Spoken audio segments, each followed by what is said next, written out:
think I have the equivalent of 2 small matchas and a cake pop left in my bank account. That's pretty good. That's like $40. Don't you think it's time you come out to your family as bisexual? They would just shrug it off as another one of my quirks. Oh, here we go. La la la la la la la. You know I don't care. It's just I don't think I should have to hear about it all the time. I think this is it. Danny's the one. He's hot. He likes me. I mean, maybe. I thought I'd make us some dinner, you know. Bro night for the old college buds. I'm watching my best friend, who I happen to be in love with, make out with like the prom queen. That's hot! I find you very hot! I'm lost too. Something's got to shift. We need to change. We got a new dancer in the house. Turn up for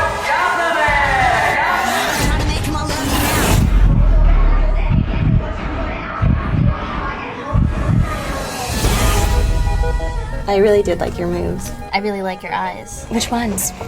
The real ones in your sockets. Well, you're just going to have to settle for the one from my boob. If you're gonna fuck, I'll save it for the stage. Let's go, people! So what's the plan? Asserting intimacy is always effective. Play that back just one more time. Problematic. It's very That's problematic. problematic, I do really like her, and it scares me. Hey, is everything okay? I can't deal with this right now. You think that you're this non-judgmental, bisexual, wacky girl, when in reality, you're just doing all of this for attention. Maybe I'm just for attention. I know who I am. Who the fuck are you? I haven't accomplished any of the things that I set out to. Just do what feels right. I'm afraid of the repercussions. Sometimes if you like somebody, you gotta take a risk to get them.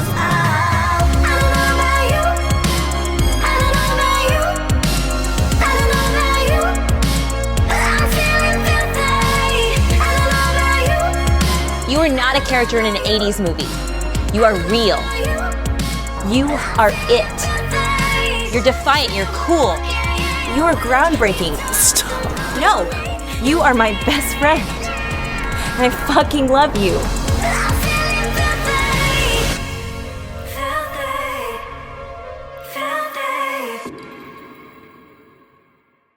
Series, yeah. It looks wonderful. It was so fun. You know, I actually filmed that the same days that I was doing Love Never Dies in LA. Really? We had like 8 shoot dates that I was filming at the same time. And that was wild because I could really bring Fleck to that character, and I could kind of bring a little bit of that character and play during some days, like try a little bit something different, like not too crazy, but like do something else on the stage, and bring a little bit something to it. That was the first time I really had to balance like between those two energies also. Yeah, I loved working on that show because it was finally someone had created a story about our dance troupe. Mm. And So you knew these people, the actors and producers, you knew them from before? Oh yeah. My friend who wrote that with our other friends, she had been someone in the crowd at Booty LA that I just like, I saw her and I was like, join us, join our group. And so I kind of became like, you know, like inducted her into our dance family. And that was the same way like I had joined, was someone found me in the crowd and was like, we want you to join now. And so I was like a huge member of the group that kind of would bring tons of props and always bring goodies, and like was always getting new people to come, and I would have, you know, groups of like 10, 15 people come every week, like. And so through that we just all ended up getting super close. And when she ended up writing the story, her name is Paige Hoffman Nielsen. When when Paige ended up writing the story, she flipped the situations a little bit so it looked like I was someone who was just joining and that she was a bit of the head honcho of the group. And um we hired, like, they had hired all of our friends from the group to be like people in the background and people doing the choreograph scenes. And a friend of ours was able to get us to film it at her school's like theater like setting, and it was so fun. And it was really nice because at that point in my tour for Love Never Dies, I was like a year in or something, and I was like, oh, it's finally something like creative, new. I was like having to focus on, and it was really cool, and it was crazy because I grew up going to Pantages theater in Hollywood, and that's where we were at Love Never Dies for 3 weeks, and the Filth series was filming literally less than a mile away at like all these different places that I grew up seeing like as a kid trolling around Hollywood. And it was all very like spiritual how it all came together. And I'm very thankful Paige wrote that story with along with a few other people. And yeah, it won a couple awards. We got to go to a film festival and see it. um it was so fun. And like especially when people come up with like strong opinions afterwards, like, and they're like, I felt like this about this, and why didn't your character respond like that? And Oh. like, Well, like, again, it's another thing. I was watching it this morning, the trailer, and again, there's that presence that you have, and your focus when you were connected, and just going up to your, I presume partner, or whoever you were dating at that moment. It was like, whoa! It's just, And I'm going to jump here because we have several people at the school who their idol is Spider-Man. hey, And they will love to know that you are on Spider-Man, right? Disney Spider-Man. yes, it's on Disney XD. It aired in 2019. Mhm. On IMDb it says I'm in 7 episodes. Yeah. I thought it was like 5, but I feel like I'm missing out on 1 or 2 of the episodes. I was like, what? I wanted to see all of it. It was so surreal. Like my friend Mark Pavanelli, Mark, I'm sure you know. I love Mark. Yeah, President, Mr. Yeah. President. Mr. President. President Pavanelli, he called me one day and was like, I think you should meet with this woman, Pat Brady, who's an agent at CESD. Yeah. And, they want a little person to play this role who it is a animated character that has dwarfism and is like a teacher's assistant sort of role at the school where Peter Parker goes to. Right.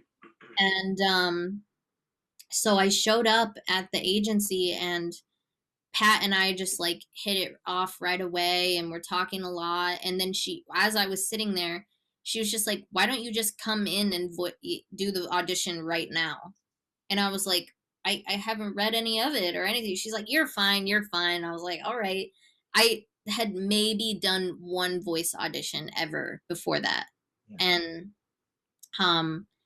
that was through, KMR with Gail Williamson, where usually I just do theatrical and commercial auditions. Yeah. And so I was like, oh, okay, cool. Like, what an opportunity. And I just, got into the booth, and then like the day I got the call actually about Love Never Dies, Disney called and they were like, we want you to voice this role. And so while I was like touring, I was also like, we would come in for a layoff and I would do the voice job, and then I would go back on tour, come back, do that whole thing. What was so fun about working with people on Spider-Man though was like, I have never worked with people whose brains like work on such a different level of talent. Like There was a guy in, I don't know, for any of the people out there who are fans of it, there's a guy who his name is Robbie Damon, I want to say. He plays Spider-Man, Peter Parker. Right. And there's a moment in the show, because basically what happens is my character, her name is Anna Maria Marconi, is actually in a series of Spider-Man comics called Superior Spider-Man. And Doc Ock, like, takes over Peter Parker's body with Doc Ock's his own subconscious. So he's like sort of like this evil villain who's taken over Spider-Man's body. And while he's going to school and like trying to be normal, he and Anna Maria Marconi like begin a friendship. Yeah. And he's like kind of learning a little bit about humility and kindness and compassion from speaking with her. And like I think learning a little bit of like about his own inner confidence. He wishes he could just meet her as Doc Ock, I think. Right. Right. So through that they like are, you know, fighting crime together and stuff, because he like wants to prove to her that he's a good guy, he's a nice guy. And it was so fun. But Robbie, who plays Peter Parker, was doing a version of the other person in the room, because we would all do it like a table read. Right. Is how we would film it. I didn't even know that was a thing. So the energy is very like ga, ga, ga, ga, ga, like across the room. And there's a certain point in the show where Robbie is voicing his own subconscious as Peter Parker, having an argument with Doc Ock inside of Peter Parker's body. I know, bear with me. And he sounded like the most like insane psychotic talent like I've ever heard working with someone in my life. And it just so happened, because I do love video games, I was playing Final Fantasy at the time, and I'm like, this voice is so it was freaking Robbie's voice, like that I was playing the game at the same time that I'm like going to work with. I was like, this is so weird. There's the M word again. I know. He's so talented, and that really pushed me to be like, when you're doing voiceover, you have to let go so like in such a different way, where you just go like full ugly with it and just see like where it goes, you know? It was so fun because you're like in the battle scenes, and you know, you're like the director's like, you've just been slapped across the face and you're thrown against the wall. Go. And so you're like, like, like you've just been uppercut in the stomach. Like, God. It was so fun. I just had never in my wildest dreams had thought it'd be a possibility. And I love Spider-Man, so it was an honor. Oh, yeah, I love Spider-Man. Oh my God. Yeah. So 2 more questions, and then I'll let you go. I could like hang out with you all day. Gosh. We have to get like when the pandemic's over, we have to get a group together and like have champagne or something. I know. I'm like, I'm ready. Oh. Well, what are you most proud of in your life? In my life, career-wise or just life-wise? Life-wise. Most proud of in my life. You know, I think it's the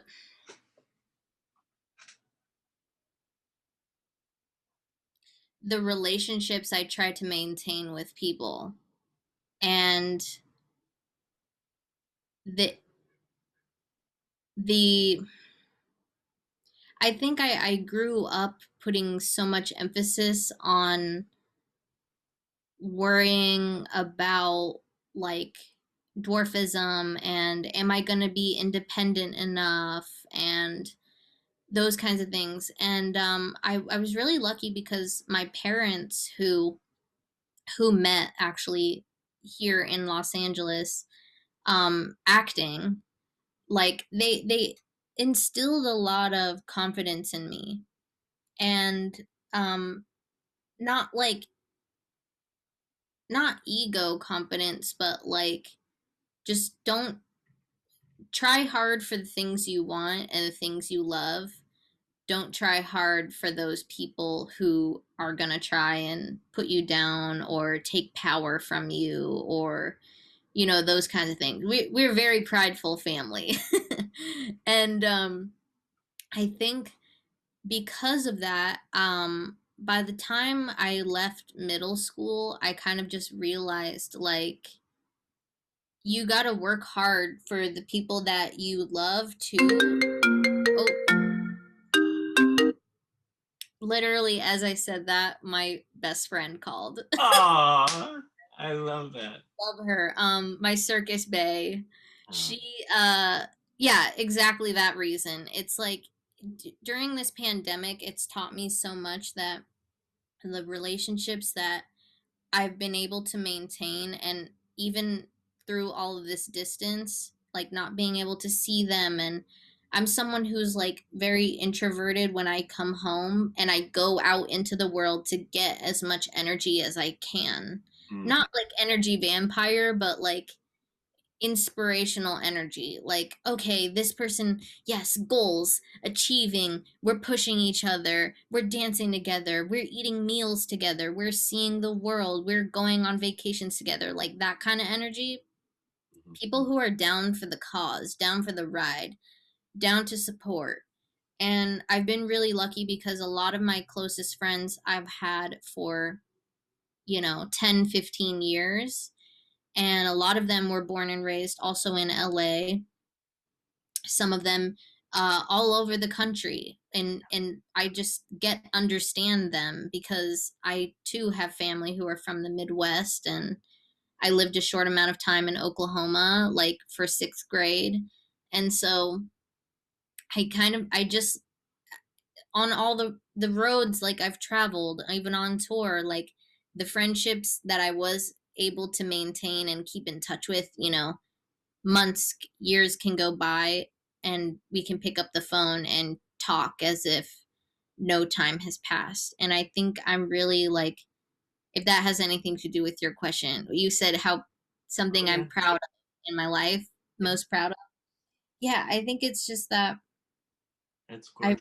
I've been able to maintain a really good support system, and um, that is always giving back to me, you know? Yeah. And I think that has nothing to do with dwarfism. I truly feel those people like love and support me for me and my craziness, and vice versa, like me and them.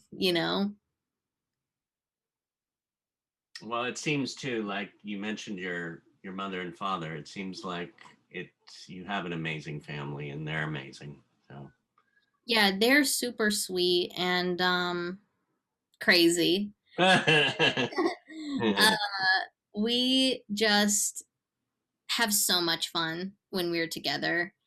It's always a show. It is always a traveling show.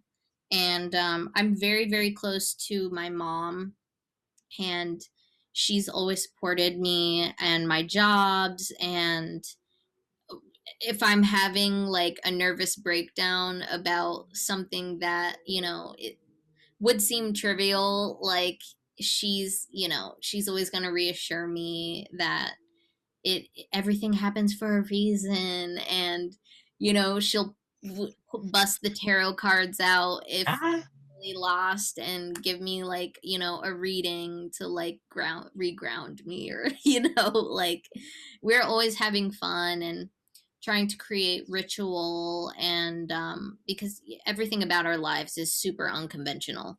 yeah. So yeah.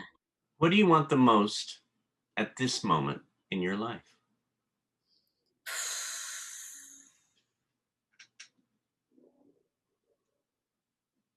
What do I want the most? Oh, that's so hard because like I want to say just the brattiest thing, which was like I do put a lot of emphasis of my life on my work.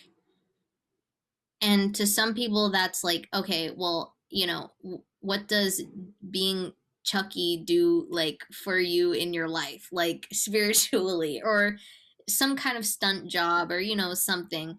And it's like honestly, it's just like the reassurance and validation that what I'm moving towards is fruitful and is worth it to someone out there.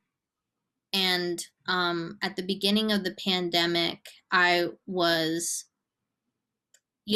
off the tour. I was very lost spiritually because everything was very go, go, go, go, go for so long. Mhm. And, we had traveled 41 cities. We had done 410 shows. Like, I didn't know any other life once I came back to LA and tried to, like, calm down. I was just like, no, like, things need to be done, like, now. Like, I need to see, I have an issue with patience. And, that taught me that a lot, that I do need a lot of reassurance. I do need a lot of validation in my work. And that's really hard to do when you are basically your own small business, you know? So, I, I just, yeah, at the beginning of the pandemic, I was working on a 5 episode contract with the show Glow on Netflix, Mm. and it was like I added the character Fleck from Love Never Dies in there. I added so much Chucky in there. It was insane. And they loved it. And they were working with me, on the creative side in terms of writing and story. And they were working with me everything that had to do with my physicality and bringing out the best parts of my own stunt abilities. I was able to give to that role, and it was the hardest, most fulfilling job I'd ever had in my life up to that point. And then it was canceled after we shot episode 1. Oh. So I think this is like the first time in my life I've experienced some, pitfalls in my career. Everyone does. Mhm. And you move on and you think, okay, well, I just got to pick up and move where I left off. And I've done that before, and really taken my production side seriously. And I do transcription for reality shows and do all kinds of background stuff for sets or logging, and I've traveled for that. Yeah. But it's a different sort of fulfillment. And if I could have anything, like, I would say to bring back a role or something like that that could fulfill me in the same way, where it was like a spiritual thing, it was a stunt thing, it was really showing like a character who I felt I knew in person. And she was named Candy. She was a wild little person who was only new tour life and was a partier who loved dancing and moving her body and being crazy and alpha and machismo and sexy and funny and serious and scary. And I got to be all those things. And I miss that energy so much. And I feel like because of where production is at right now, it's it feels like a huge loss. Mm. And I think I was putting a lot of identity on that idea that that all of the stunts that I'm doing in the show is real wrestling with all these other Allison Brie and this amazing wrestler, her name's Taya Valkyrie. Mm. And like just doing all the blocking with them and really jumping off the ropes and like on their, just doing all this craziness. In that moment, I was thinking, like, I didn't realize how much I was validating my spirit on knowing that so many people would eventually watch the season of the show. And maybe I think if I could have anything right now, it would be like just finding that reassurance and that validation in myself, probably, to just be like, okay, like, just take that loss and keep going. And I talked to Mark Pavanelli about it, and he was like, girl, like, this is gonna be the story you laugh about in the bar, like, from now. I was like, okay, Mark, like, I'll believe you. He's like, Oh, but, give up. I was like, okay.